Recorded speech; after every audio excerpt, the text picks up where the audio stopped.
예, 저는 이제 음악 교육을 하는 2030 원장님들 대상으로 이제 교육 컨텐츠나 교구 제작을 개발을 하고 있는, 연구도 하고 있는 그런 도와드리고 있는 일을 하고 있고요. 이제 뭐 교구나 이런 걸 만들면서 아이들 대상으로 이제 교구나 이런 걸 좀 방탈출 개념으로 해서 좀 교구를 개발을 해보면 어떨까라는 생각을 좀 했었어요. 기존에 있는 방탈출 생각을 하면 이제 그 방탈출의 문제를 아이들이 학습 목적인 그런 형태의 문제를 통해서 하나하나 그 문제를 풀을 때마다 이제 방 하나 넘어가는 그런 형태로 좀 했으면 좋겠다는 생각을 했었는데 이거를 이제 교구를 처음 만들 때 당시가 배경이 사실 이제 음악학원을 배경으로 시작을 했었거든요. 그렇기 때문에 음악학원이 이제 방도 이루어져 있기도 하고 상대적으로 완전 밀폐되어 있지 않고 저희가 완전 그 방 안에 들어갔을 때 문 하나를 열어야만 나오는 그런 구조가 아니다 보니까 아이들의 조금 몰입도나 이런 게 좀 떨어지겠다라는 생각을 좀 했었거든요. 그래서 아이들에게 어떤 시나리오랑 그다음에 뭐 이미지 그리고 음악이나 이런 형태를 통해서 좀 더 방탈출에 대한 좀 몰입도 있게 좀 더 심취돼서 내가 마치 거기에 주인공이 된 듯한 형태로 이제 문제를 풀면서 그 문제를 통해서 좀 학습이 되는 좀 교육 목적의 효과가 좀 더 컸고요. 아시다시피 뭐 방탈출을 가보신 분은 아시겠지만 기존에 있는 거를 좀 끌어오기는 인테리어 문제나 이런 비용적인 문제도 있었기 때문에 제가 아까 말씀드린 방법으로 좀 대체하고자라고 했던 걸 좀 중점적으로 했던 부분입니다. 그래서 저도 이제 방탈출 관련해서 이제 취미 삼아 좀 몇 번 다니긴 했었는데요. 지금 화면 보이시나요? 네네, 잘 보입니다. 네네. 했었는데 이제 시중에 있는 방탈출 자체가 이제 교육 목적이 아니라 뭐 좀 살인이나 범죄 뭐 이런 거에 좀 더 있고 해서 좀 더 교육 목적으로 바꿔보면 어떨까라고 해서 아이디어를 내봤어요. 예를 들어서 베토벤의 악보가 사라졌는데 이제 아이들이 탐정이 돼서 좀 찾아보면 어떨까라는 좀 아이디어가 떠올랐고 거기에 대한 좀 시나리오를 짜고 싶었는데 그 시나리오가 좀 어떻게 짜야 되는지부터 좀 막막하더라고요, 사실. 그래서 그런 시나리오 자체를 챗GPT에 좀 부탁을 했어요. 그렇게 해서 이제 지금 현재 나온 결과물로는 시나리오 전체 나왔고요. 그리고 아이들이 읽을 수 있는 각 방마다 테마의 이야기도 나왔고요. 그리고 배경 그 뭐죠? 저기 이름 그 미드저니언. 미드저니를 통해서 하기 위해서 이제 프롬프트 전용 이제 할 수 있는 그 단어까지 다 뽑아냈고요. 그리고 거기에 필요한 배경음악 뭐 동굴에서 물이 떨어지는 소리가 난다라든가 이런 부분까지 다 지금 뽑아낸 상태입니다. 처음에 시작했던 거는 이제 강돌림이 이제 무료 영어회화 선생님한테 이제 그 역할을 부여해서 하는 부분에서 힌트를 얻어서 죄송합니다. 힌트를 얻어서 오히려 이거를 작가의 역할을 부여를 해서 시나리오를 새로 만들면 어떨까라는 데서 힌트를 얻었고요. 그렇게 해서 이제 여기서 얘기했던 거는 제가 학생들이 푸는 퍼즐이나 수수께끼, 뭐 숨겨진 물건, 뭐 코드나 이런 거를 조금 더 만들고자 했던 부분입니다. 그렇게 했을 때 처음에 이제 질문을 했을 때 시나리오를 굉장히 좋게 만들어줬어요. 뭐 베토벤의 악보가 사라지는 게임을 한다라고 했고 거기에 대해서 이제 몰입도를 좀 올리고자 하고 소설처럼 배경 이야기를 흥미롭게 좀 시놉시스를 써달라고 했더니 이제 이렇게 만들어줬어요. 그래서 이제 뭐 일정 보니까 탐정이 된 듯한 아이들이 이 시나리오를 시놉시스를 읽고 아 내가 베토벤의 악보를 찾는 그런 탐정이겠구나라는 생각을 해서 처음부터 이제 베토벤의 뭐 집을 간다던가 이렇게 그런데 힌트를 얻어서 제가 이거를 이미지화 한다고 말씀을 드렸잖아요. 그래서 요거를 어떻게 하면 좋을까라는 생각을 했었는데 여기 사실 이 시나리오가 완성된 이후부터는 제가 바로 역할을 부여를 했어요. 우선 그 초등학생을 위한 방탈출 게임이라 얘기했고 제가 하는 역할도 얘기했어요. 다양한 퍼즐이나 수수께끼 만드는 사람이고 챗GPT가 너는 주제에 맞는 스토리를 쓰는 작가이다. 그래서 아까 위에서 했던 그 내용 뒤에서 나오는 그런 시노시스에 맞출 수 있는 그런 퍼즐이나 수수께끼 총 10개 정도 만들어줬으면 좋겠다라고 해서 이제 얘기를 했고 작가가 돼주겠습니까 했으니 좋다고 얘기를 하더라고요. 그래서 처음에 이제 어디를 하면 좋을까라고 했더니 처음에는 이게 한국어랑 영어랑 좀 특징 자체가 좀 다른 부분이 주어랑 우리가 목적어는 많이 생략하는 부분이 있잖아요. 근데 여기서는 제가 장소는 어디로 하면 좋을까라고 했더니 그거는 당신의 판단이 당신이 선택하는 부분입니다라는 답변을 했었어요. 그래서 반대로 어, 주어를 확실하게 정해서 이 이야기의 배경이 어디가 되면 좋겠냐라고 했더니 좀 더 다르게 다시 정확한 답변을 주더라고요. 그래서 그 이야기에 대한 답변으로 장소를 총 4종류를 얘기를 해줬어요.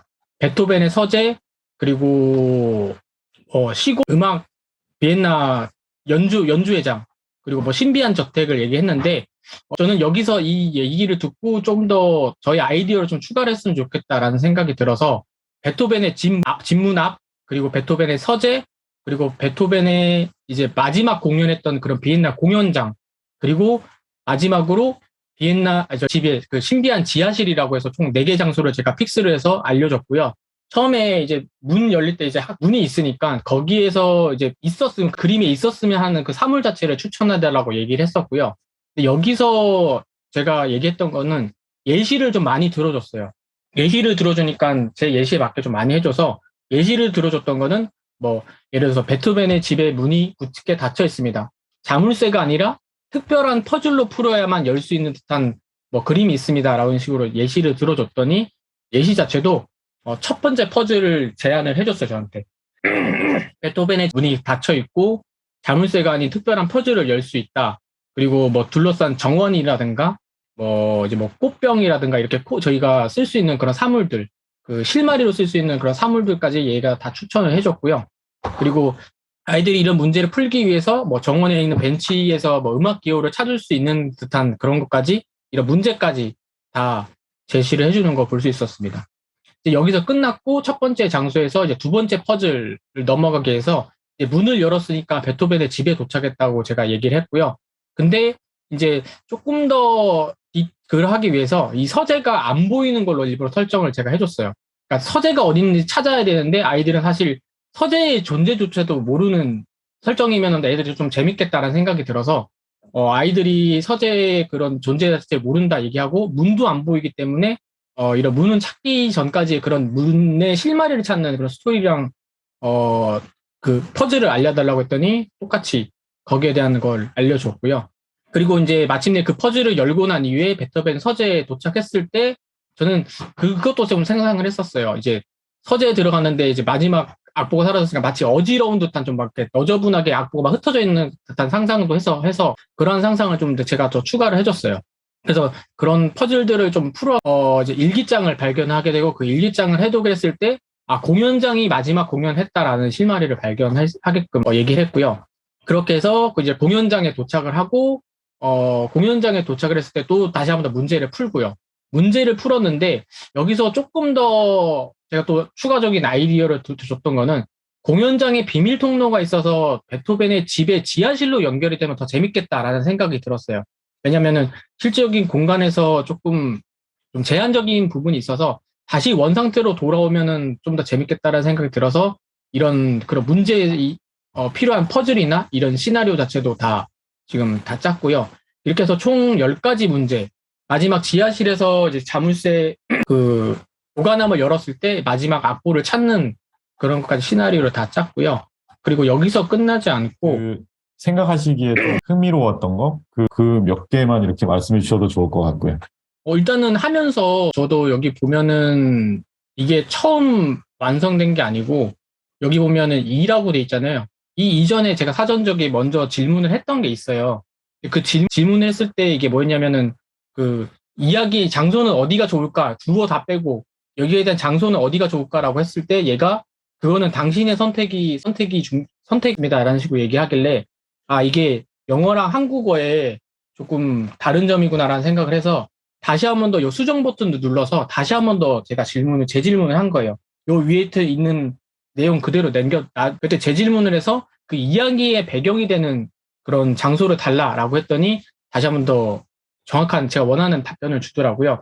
그래서 위에 있는 거 이제 코인 그런 부분도 많이 잡아먹기 때문에 그런 부분을 절약하기 위해서 이런 식으로 원하는 답변이 나오지 않으면 그 질문 자체를 수정을 해서 쓰는 것도 정말 좋은 방법이다라는 생각이 들었었고, 여기도 얘기했었고, 그리고 제가 이거를 마지막까지 할 수 있었던 거 가장 키포인트는 계속 AI가 상상하니까 계속 실마리를 던져줬거든요. 아까 말씀드린 대로 그런 공연장에서 지하실이 이어지게끔 한다라던가 아니면 서재 문을 발견하지 못한다던가 이런 식으로 예를 들어서 좀 더 디테일한 이랬으면 좋겠다라는 실마리를 추가적으로 얘한테 질문을 했을 때 좀 더 창조적인 내용이 더 많이 나온다는 생각이 들었어요.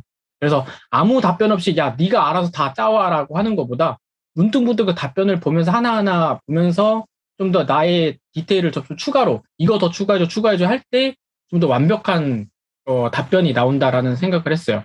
그래서 저는 여기다가 좀 얘기했던 거는 그냥 아주 작은 상상력 한 숟갈만 추가를 하면 된다라고 생각했거든요. 저는 아까 말씀드렸다시피 그냥 뭐 공연장이 뭐 지하실로 이어졌다라든가 이런 거 진짜 한 스푼만 딱 하면은 정말 완벽한 결과를 낼 수 있다라고 생각을 했고요. 여기서 이제 위치별로 할 수 있는 그 퍼즐 유형까지 다 해달라고 했더니 이제 이것도 표로 다 얘기를 해줬고요. 예를 들어서 뭐 숨겨진 개체 코드 퍼즐이었는데 아까 보셨다시피 뭐 화분이 있고 화분이 뭐 음표 모양이라든가 이런 디테일한 부분 다 정리를 해줬기 때문에 그런 문제 하나하나 이제 연결되는 장소에서 이렇게 할 수 있겠다라는 생각이 들어서 총 장소는 크게 4가지지만 문제는 10가지로 해서 여기서 이렇게 다 할 수 있게끔 챗GPT가 정리를 해줬고요. 그리고 저는 아이들이 직접 이제 사물을 보고 문제를 푸는 게 아니기 때문에 이 문제를 풀기 이전에 약간의 좀 자기가 탐정이라는 듯이 시나리오와 사실을 보면서 아, 내가 지금 이 장소에 있구나. 이제 아이들이 최대한 상상을 하면서 문제를 풀었으면 좋겠다 생각이 들어서 요것도 1인칭 개념으로 제가 또 문제를 바꿔달라고 했어요. 원래는 지금 위에 있는 내용은 다 3인칭 내용인데 마치 위의 내용이 탐정이라 생각하고 아이들이 1인칭 추리소설을 쓰듯이 그러니까 내가 직접 지금 눈에 보이는 걸 하듯이 다시 정리를 해달라고 했더니 네, 그것도 다시 한번 더 똑같은 내용으로 정리를 해줬고요.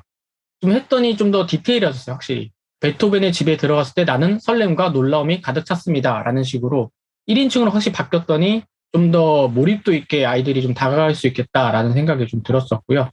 그래서 여기서도 또 다시 한번 더 질문을 다시 한번 했었는데 이게 이제 점점 길어지면 길어질수록 이제 위에 있는 내용을 까먹고 다른 얘기를 또 하기 시작하더라고요. 그래서 중간중간에 계속 정리를 해주면서 이제 까먹을 때쯤 되면은 다른 얘기를 한다 싶으면 다시 한 번 더 제가 역할을 또 똑같이 부여를 해줬어요. 위에 표로 정리를 해줬기 때문에 그 표에 대한 이제 가상 작가가 되어달라고 해서 다시 한 번 더 역할을 다시 한 번 더 주지를 시켜줬고요. 그렇게 했더니 다시 한 번 더 추가적으로 예, 답변을 줬습니다. 그리고 이제 제가 마지막으로 원했던 그런 사물, 뭐 음표 화분이라든가 이런 것도 좀 더 필요해서 이것 또한 좀 더 확장적으로 좀 생각을 해달라고 했더니 이런 부분도 좀 확장을 해줬어요. 내용을 보면은 퍼즐의 경우 음표가 있는 악보 이미지가 있다던가 아니면 뭐 피아노 심포니 또는 피아노와 같이 뭐 베토벤과 관련된 단어가 형상되게끔 집 문 앞에 좀 꾸며져 있다던가 그리고 서재 같은 경우는 뭐 책과 악보가 흩어져 있고 예를 들어서 그 악보가 찢어져 있어서 그 악보가 누락된 부분이 보인다던가 이런 디테일한 부분까지 생각하지 못했던 그런 그림의 디테일한 부분까지 보여줬었고 그리고 일기장도 얘기를 해줘서 일기장 이제 마지막 메시지가 마지막 갔던 장소고 연주회가 이제 그 연주회라는 것도 디테일을 살려줘서 좀 더 제가 이거를 상상하고 그림을 만들 수 있는데 좀 더 도움이 됐던 것 같아요. 그리고 이제 위에 표 기억을 하냐고 물어보고 기억을 하면 아까 여기서 저 정리했던 그 내용이랑 퍼즐 타입이랑 퍼즐 디자인까지 다 표로 다시 한번 더 정리를 해달라고 얘기를 했고요. 이제 정리를 하니까 이제 퍼즐 디자인 자체가 다 좀 구체화가 됐어요. 이제 그림을 뭘 그려달라고 해야 되는지 정리가 됐고 여기서 이제 좀 잘려가지고 다시 한번 더 8번부터 다시 한번 더 정리해달라고 했더니 마지막까지 정리를 다 해줬고요. 그리고 이제 제가 말씀드린 대로 이제 마지막 배경음악까지 좀 원한다고 필요했었거든요. 예를 들어서 뭐 처음 집에 들어왔을 때 개종 소리라든가 삐그덕삐그덕거리는 그런 바닥 소리라든가 이런 게 좀 필요하다 생각이 들어서 제가 생각하지 못한 그런 디테일이 있을까라고 생각해서 얘한테 물어봤더니 다시 한번 역할을 부여를 해주고 그런 분위기에 맞는 소리를 빠짐없이 다 얘기를 해달라고 하고 그리고 예시까지 들어줬어요. 예시를 안 들어주니까 또 다른 얘기를 하는 것 같아서 예를 들어서 긴장감을 자아내는 어두운 방에 뚝딱거리는 시계 소리라든가 아무도 가본 적이 없어서 거미줄이 늘어지는 소리라든가 동굴 같은 어두운 지하 비밀 통로에 뭐 물이 떨어지는 소리라든가 이런 식으로 제가 예시를 들어줬더니 각 장소별로, 각 문제별로 해서 다시 한 번 더 필요한 요소들, 소리를 정리를 해주더라고요.